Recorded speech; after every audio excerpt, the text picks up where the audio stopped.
Welcome everybody to our flap sign unveiling. I'd like to introduce Ann Halstead, MTC Commissioner and fan of the Ferry Building, to kick things off.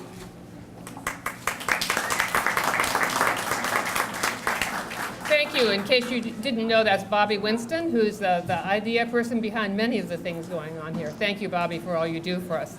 As Bobby said, I'm Ann Halstead. I serve on the Metropolitan Transportation Commission, and I'm vice chair of the Bay Conservation and Development Commission. And in those two capacities, I am pleased to be here to unveil our new retro-styled flap sign. This is not it. This is what it looks like, but it's down the hall. It does, however, match the beauty and the history of the Ferry Building. We've got a lot of people here who have been associated with the Ferry Building over the years, and I thank you all for all you've done to make this so successful. I served on the Port Commission myself from '84 to '96, and we hadn't gotten this done at that point, but we really intended to, and I never imagined it could be as great as it is. But this sign really goes along with the authenticity of all the details in this building, and I'm so happy about it. I would be very wrong if I didn't now introduce my fellow commissioner, Jake McKenzie from the Metropolitan Transportation Commission. He is chair of the Operations Committee, which has to do with getting people on the transit, which this sign will do. Although this sign looks retro, the flap sign is embedded with a high-tech processor that will automatically display departure times for 7 different ferry lines using MTC's 511 database. Everybody knows what 511 is, I hope. You may remember seeing flap signs in days past. They were common in major railway stations and airports throughout the world. This flap sign will offer an at-a-glance ferry departure time, letting the thousands of daily ferry passengers know if they need to hurry up and catch their ferry, or if they have to have time to stop and shop in the Ferry Building. In addition to that, we are starting a new tradition, which is meet me under the flap sign.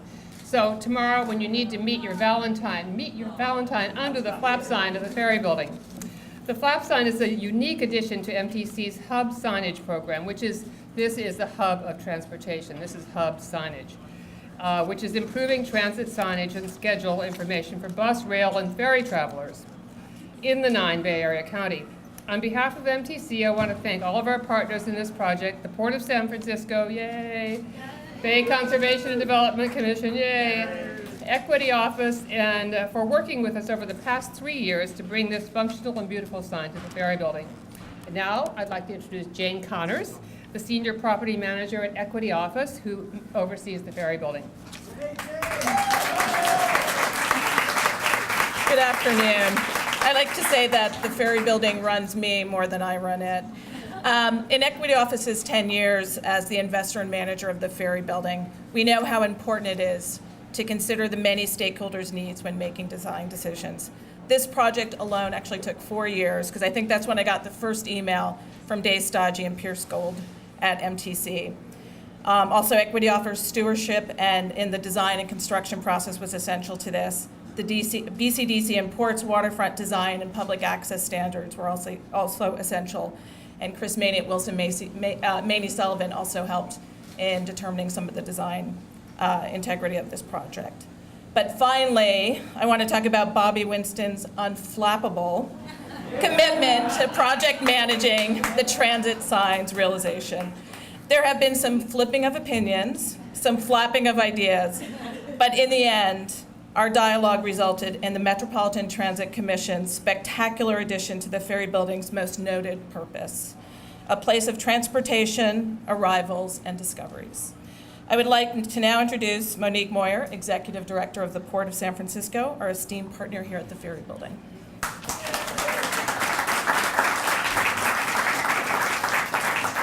Well, thank you all for coming today. First of all, can you hear me okay? Can all of you in the back hear me? Thank you so much for coming, and let me be the first to welcome you to the Imperial Tea Room.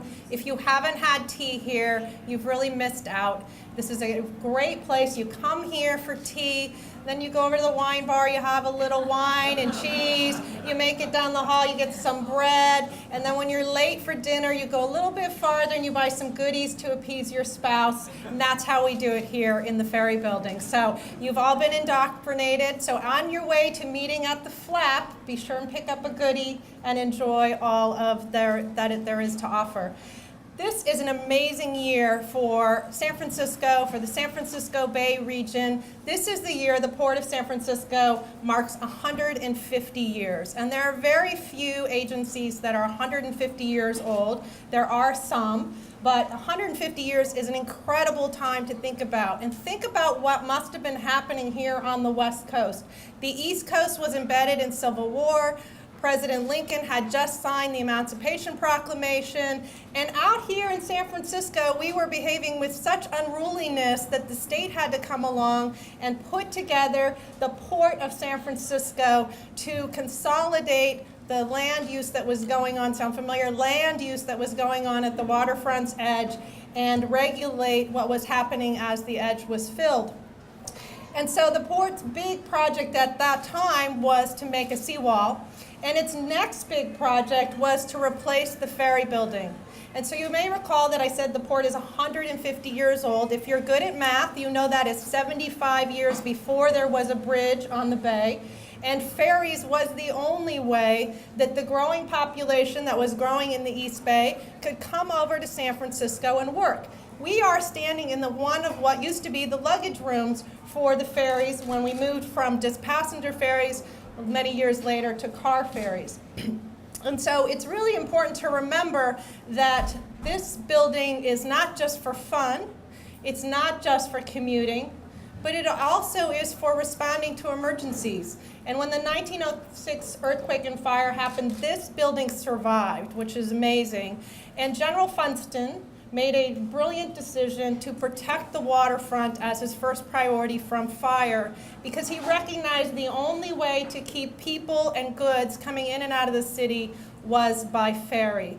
And you may know that after the 1906 earthquake, San Francisco experienced the largest exodus of inhabitants and held that record until Katrina. And it was this location that was the most critical aspect of being able to rebuild our city. And by 1913, a decade later, not quite, this building saw 120,000 passengers per day. Everybody raced from their jobs to catch the 5:15. Everybody knew exactly what ferry they were going to get.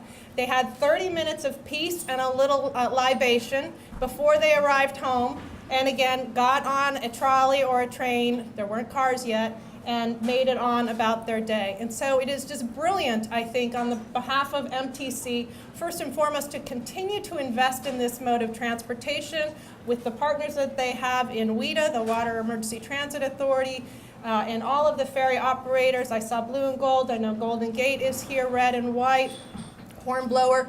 We are the largest ferry port in all of California. We move the most commuters by water of any other city in California, which is far less than what Seattle does, but is still very critical. And today, we need a sign like this to help not only our commuters know what time and where to go, but to help the myriad of visitors that come to San Francisco and are used to commuting and or getting around by different lines of transit. And so I want to applaud Equity Office Partners for being pragmatic and helping us to keep this transition from work to play to home going in such a brilliant way.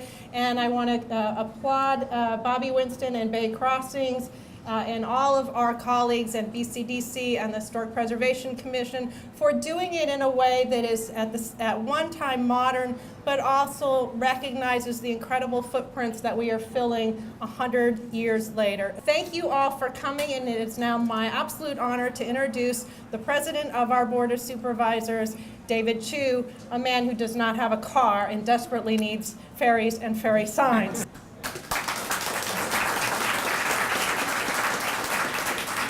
Thank you, Monique. I think it's so amazingly fitting that we are all here 10 hours before Valentine's Day because there is a lot of love that has been involved in this project. And let me also first start by saying that I think this flap sign represents so much of what we love about San Francisco. I think many of us are here because we love our city's history and we love our city's future. Monique talked about the fact that we're about to celebrate a 150th anniversary of the port. We know that the building we're in is one of the historic gems of our country. The history is really imbued in what this sign is about, but it is also about our city's future. The fact that we are a capital of innovation, the fact that we really grasp and understand and utilize technology everywhere we go. I also want to say that this sign represents what we love about the intersection of this physical space. San Francisco is loved by all of us and by 16 million tourists every year because we represent the intersection of land and sea. And we love that intersection, and I think that is a wonderful thing.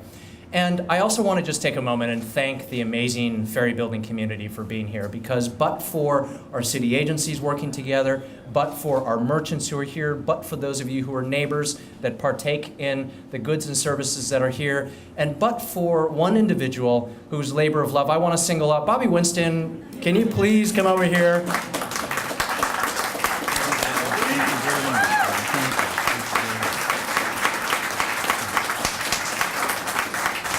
Bobby, did you feel the love from that?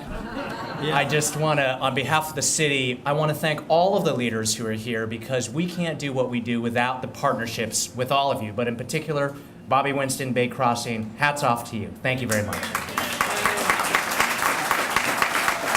Okay, so now we're all going to move into the center aisle for the unveiling.